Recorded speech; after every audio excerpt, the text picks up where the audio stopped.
今天我们早上透过这段经文，我们一起来耕耘我们真善美的心田，让我们的生命、人生是充满了信望爱。阿们，好不好？请大家起立，我们要一起来宣告神话语在我们的当中所呈现的、展现的力量。来，上帝启示的圣经是我生命的保障、能力的源头、选择的根据。现在我要领受真理，我用信心宣告，我的心门敞开，灵魂苏醒，我必力上加力，恩上加恩，奉主耶稣的名，阿们。大家请坐。这段经文透过这段经文的，我们一起来攻读，我们来思考这个题目，叫做挺身而出，回应挑战。其实我们人生当中充满了大大小小的挑战，从我们呱呱落地出生以后，就有许多的挑战，不管是环境的，不管是人的，不管是自己的，我相信有许许多多的挑战。所以能够活到现在，能够坐在这里，就是一个奇迹，对不对？所以每一个人的处境不一样，但是我们很清楚知道，在我们的生活里面有很多挑战。挑战人生有分个3个等级哦。第一个是生存，人们为了生存，为了糊口，我们必须要付出大部分的时间在工作。工作也是一个挑战，是不是？因为我们要找一个适合我们的，我们也要找一个合适他们的，就是我能够成为他们合适的，然后才能够磨合在这里。透过你付上的代价你该得的，你就可以成为你生活的这些基本的条件。但不只是生存哦，其实在生活上我们也有一些的挑战。我们要过一个舒适或者比较休闲的生活，那你就必须要知道怎么样轻重缓和去安排清楚咯。你不要一直工作一直工作，那人生好像只为了工作而工作，那很辛苦。神要我们也有休息，在他的面前也可以有休息在家人的当中，建造一个和乐的环境，建造一个健康的环境，这也是我们需要的。这是生活的层面，那生命的层面更需要摆上了。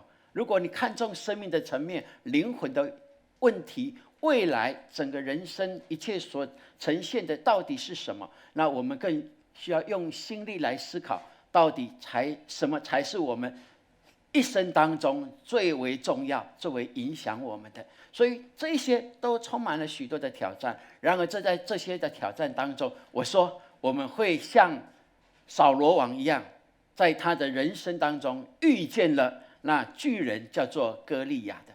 我们从今天的经文里面，我们一起来思考这个题目。我相信我们的生命一定有遇见歌利亚，只是那我们用怎么样的态度、方式去面对它，这倒是我们的智慧跟我们的信仰可以帮助我们的。所以今天很简单，就从这个开始。其实我们一定会有挑战，但是我们不要怕挑战，只要你有足够的勇气，你一定能够逾越胜过挑战的。阿们。好，所以我们一起来说，来，不怕挑战，只怕没有勇气。来，不怕挑战，只怕没有勇气。对，如果没有勇气，你哪里来的信心呢？这段经文牧师就提出这些，跟我们一起来思考。心若胆怯，力量就必微小。那胆怯是从哪里来的？胆怯如果追根究底，我要说那是从撒旦来对我们的攻击，那是魔鬼对我们的挑战哦。我们看扫罗王他面对的这个巨人强敌，称为歌利亚的，他是非利士的战将。他有多高？他有300公分。怎么去形容300公分呢？我要告诉大家，你看我们的天花板，我们的天花板最上面顶端是280公分，那你要再加20公分，你就知道扫罗以色列的军队遇见的这个强敌是多高。300公分的巨人。不但这样子哦，他身穿的盔甲是57公斤。57公斤，这里有没有比57公斤还少的？有举手一下好了。OK， 你们都不敌那个歌利亚身上的盔甲哈。57公斤，你可以想象吗？57公斤的东西扛在你的身上，你还能够做什么？但是那是他的保护哦。哇，他的那个枪啊，枪头哦，那个矛盾那个枪哈、枪头说有7公斤重，你就可以想象，哇，这个人是多么的魁梧，他真的是战将哦，他无所不胜的哦。那我们想象说，以色列这些的军队不是有耶和华上帝可以依靠吗？他们每一个人怎么都变成缩头乌龟，都在岩石的后面躲避着，没有一个人敢出去应战呢。哇！甚至扫罗王说：“你只要勇敢出去的，可以得胜的话，我把我的女儿嫁给你。”哇！这是一个极大的祝福，对不对？好，拼命啊！一个国王的女儿说：“只要你可以打赢敌人的话，他就愿意把女儿嫁给你。”但谁敢出去？没有人敢出去啊！我们看扫罗王，应该扫罗王他在整个以色列人当中是高人一等的才对啊。老实说，应该是他出去应战。为什么？因为神拣选扫罗王来高摩他为王的时候，圣经是这样记载哦：扫罗王是高人一等的，他多出以色列人一般的高度的一颗头。那一颗头多少？不是多少钱呐、是大概多少公分呐、哈？对啊，大概25到30公分吧。那一般来平均讲，如果170加30就200呢，200也很高啊，对不对？现在篮球队大概都200，但是200遇到300的会怎么样？哇，那也是一件很惨的事。那为什么扫罗王会如此的像缩头乌龟一样？其实圣经是有记载的。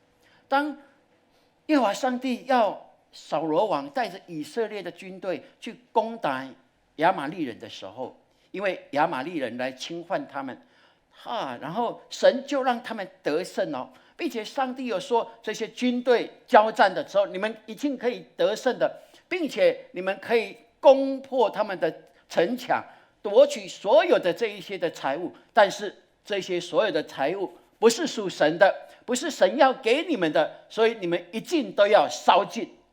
哇！但是这一些阿兵哥去到城里，看见哇，这么多的肥羊，这么多的好棒的这些的财物东西，怎么把它烧尽呢？不是很可惜吗？财物不是都是上帝给的吗？哇！扫罗听一听，好像也有道理，对不对？就怎么样，舍不得把肥沃的东西、美好的东西烧掉，所以就失常了这一些。然而神知道，神就质问扫罗王，扫罗王怎么回答？我们看到他说：“我因惧怕百姓，听从他们的话，所以呢，就违背了耶和华你上帝的命令。”到底是耶和华上帝是他的王，是他的主，还是百姓是他的主？以他来讲，他怕失去王位，所以他宁可顺从百姓。但是我说不，其实他是爱上了这一些的财物，所以他还是把理由推给别人，责任推给别人啊。所以，亲爱的弟兄姐妹，因此我们就看到圣经如此记载：耶和华的灵离开扫罗。所以，既然没有耶和华的灵同在，他过去的那种勇敢壮胆跑去哪里了？他现在所看到是用他的肉眼来看这300公分的巨人，所以他当然是害怕，即便他是200公分的高。所以，亲爱的弟兄姐妹，我们看见，当一个人没有圣灵同在的时候，没有神与我们同在的时候，我们看的都是我们手上是仅有的、拥有的，而这一些都会让我们退却害怕。因为强敌来的时候，强敌压境的时候，我们真的束手无力呀、亲爱的弟兄姐妹，但是我们看年轻的大卫，大卫被他的爸爸说：“哥哥在沙场上哦，所以你预备一些东西去探望他们，问他们安，爸爸关心他们。”哇，年轻的大卫去到沙场，怎么对面的对敌一直在辱骂、叫嚣？而我们这些军队真的就是躲在这里大家在这里不是烤肉哦，是在那里皮皮串，到底是怎么回事呢？哇，他听到对方的对敌如此的辱骂耶和华上帝，哇，他真的很生气，对不对？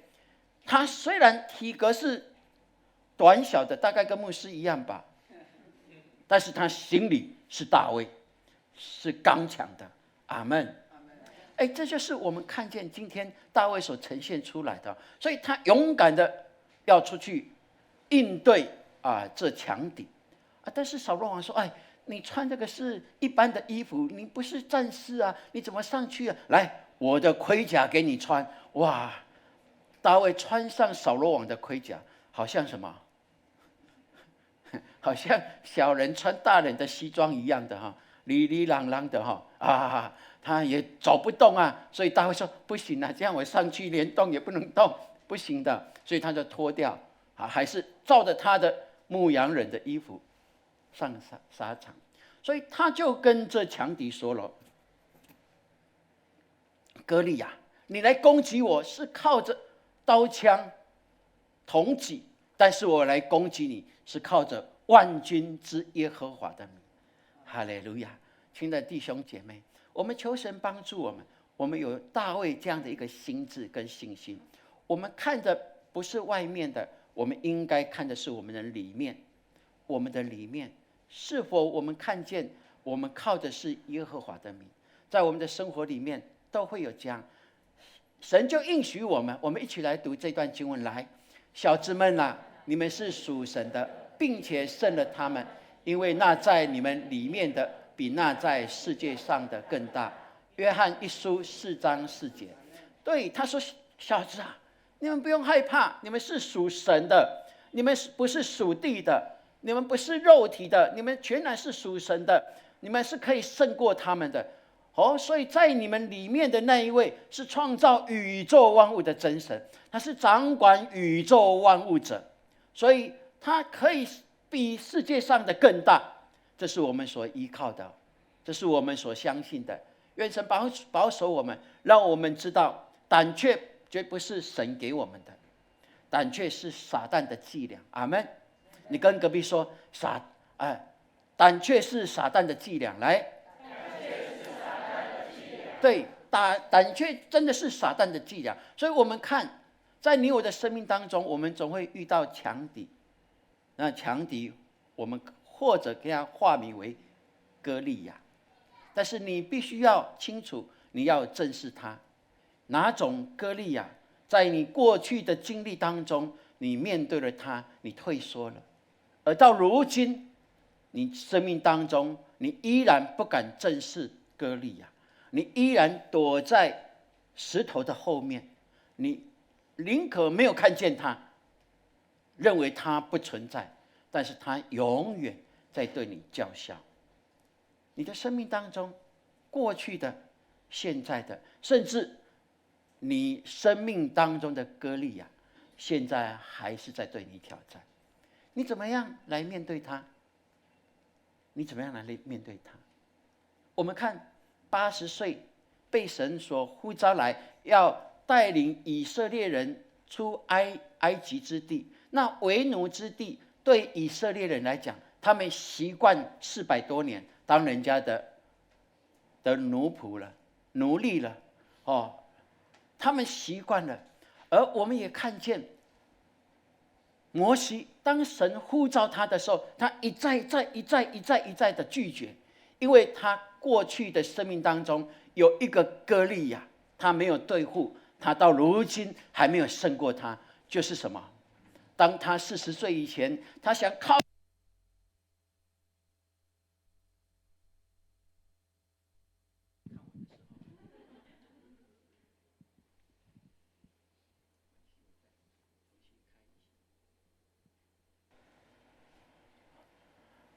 当神呼召他的时候，他说不要了。为什么？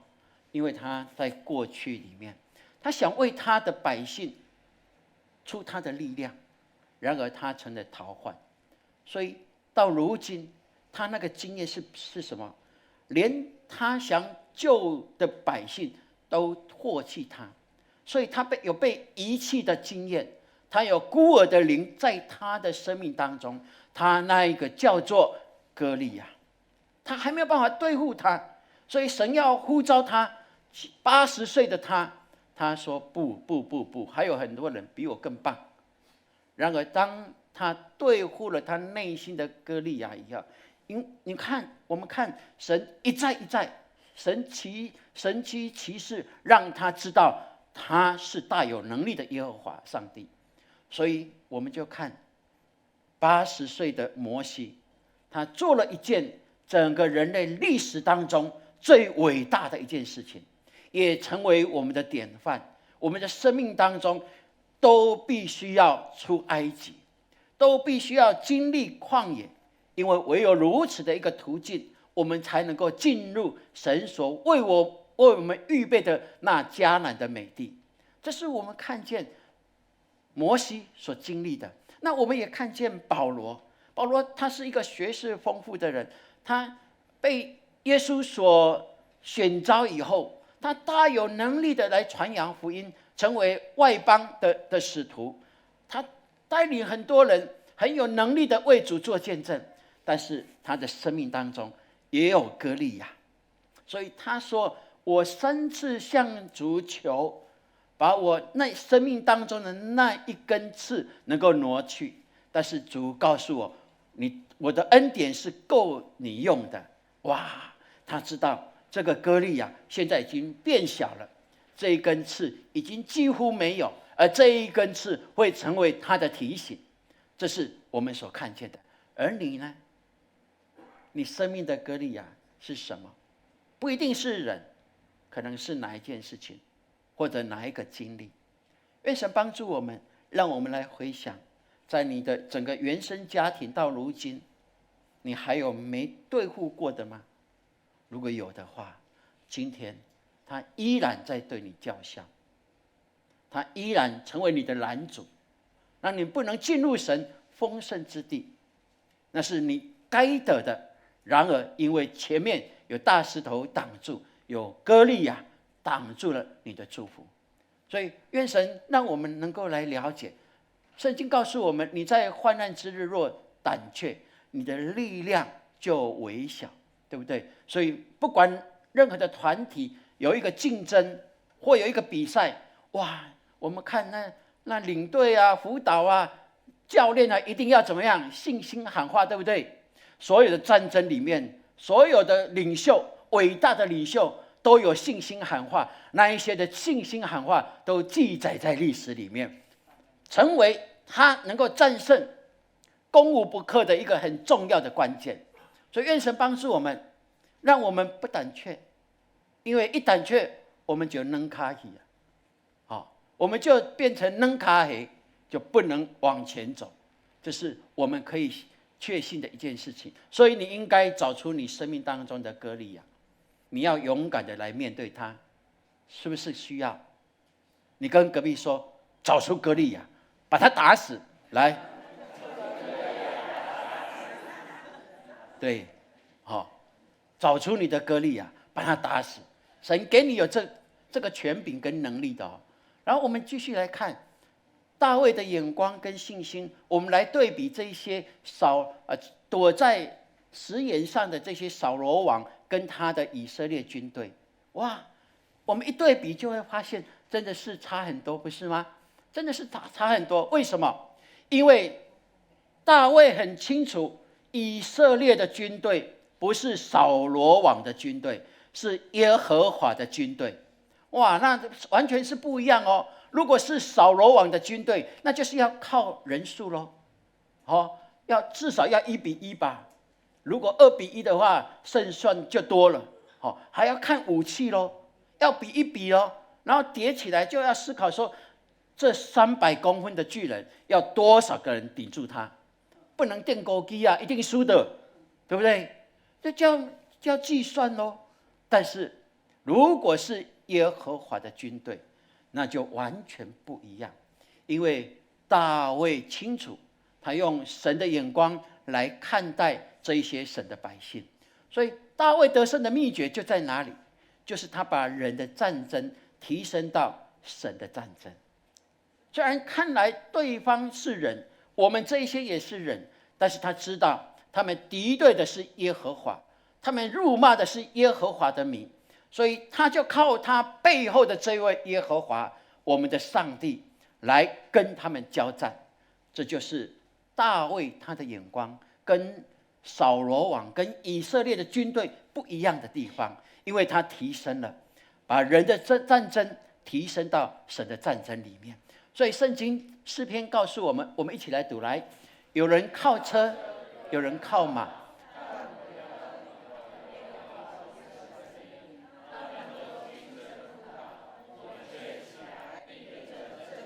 诗篇20篇7到8节，对，有人靠车，有人靠马，但是我们要提及耶和华的名，因为他是得胜的君王。阿们。所以他们要俯伏，他们要辅导，我们确实要起来，而且站立的稳，站立的正直。阿们。你看一个人面对你的时候，如果他走路是这样的，这样走路你就知道这个人是有自信的人，对不对？好啊，如果他走路是这样，你会觉得怎么样？你会觉得怎么样？好，他不安，他害怕，好，他没有办法正视人，哎，一样，这份信仰，如果你过去走路是这样的，你听了这一篇道以后，你回去要怎么样？做一个堂堂正正走路怎么样？抬头挺胸的基督徒。阿们。这是必然的一件事情哦。因为我们靠的不是自己，虽然我是短小的，但我的信心是强壮的。阿们。这就是我们信心可以给我们的。所以当我们越认识神的时候，你就越懂得怎么交托啊。太多事情繁多，让我们不晓得怎么样面对挑战。我们如果靠自己，我们知道是有限的，然后我们越认识他更深的时候，我们就知道怎么把我们的所有的东西都可以交托给他。如果你认识他50%，那可能你交托他的你只是50%，那另外50%谁负责？当然你自己扛了。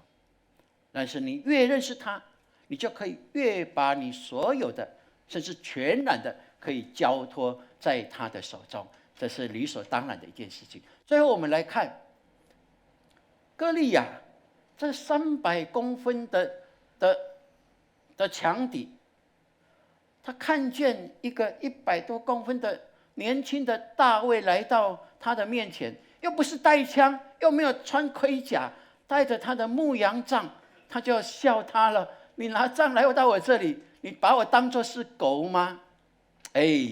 很特别哦。为什么歌利亚他会自诩他是狗呢？然后我们在看这个时候，我们就觉得真的是很棒。因为在神的眼中，他就是什么样？是狗，而且是小狗，也是一个会乱叫的狗，对不对？因为他辱骂，他不认识耶和华，他辱骂耶和华的名那如果神的眼光是这样来看，那就求神帮助我们。如果我们有神的眼光，这强敌在我们面前，自然的你就不会用自己的眼光来看待，是用上帝的眼光来看。所以大卫不在意他自己眼光所看到的这位巨人，不在意，他只在意他背后的这位神是怎么样来定义他的仇敌。他所在意，他所相信的就是这样子。所以亲爱的弟兄姐妹，我们如果用属天的眼光来看的时候，你会发现原来歌利亚是这么小的。原来的歌利亚是这么小的，因为那是在神的眼光所看见的，那是属神的人可以看见的。那如果是这样的话，你就对他不会惧怕了，因为你知道你是巨人，不是歌利亚是巨人，因为你是信心的巨人。所以信心越增强，困难自然就缩小，对不对？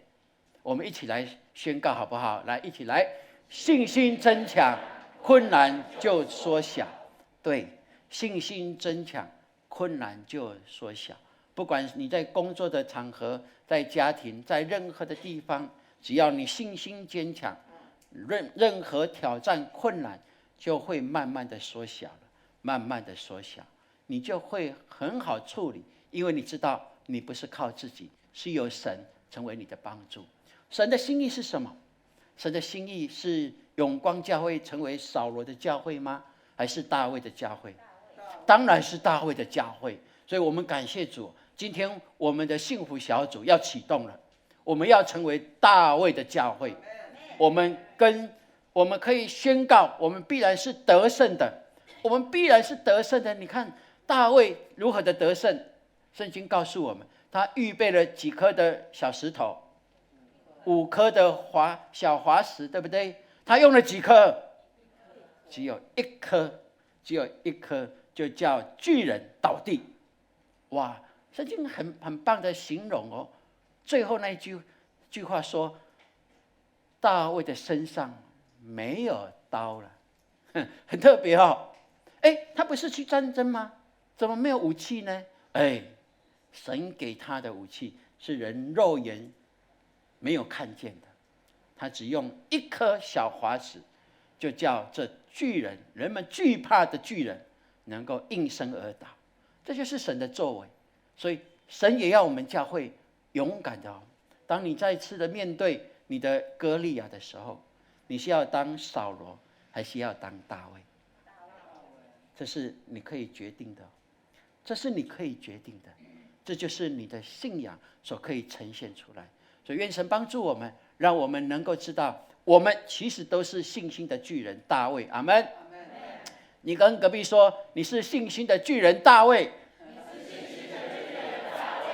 这里有一个大卫哈，对，大卫，对，是信心的巨人大卫哦。所以我们相信神成为我们最大的一个帮助者哈。好，我们最后来读这段经文，一起来。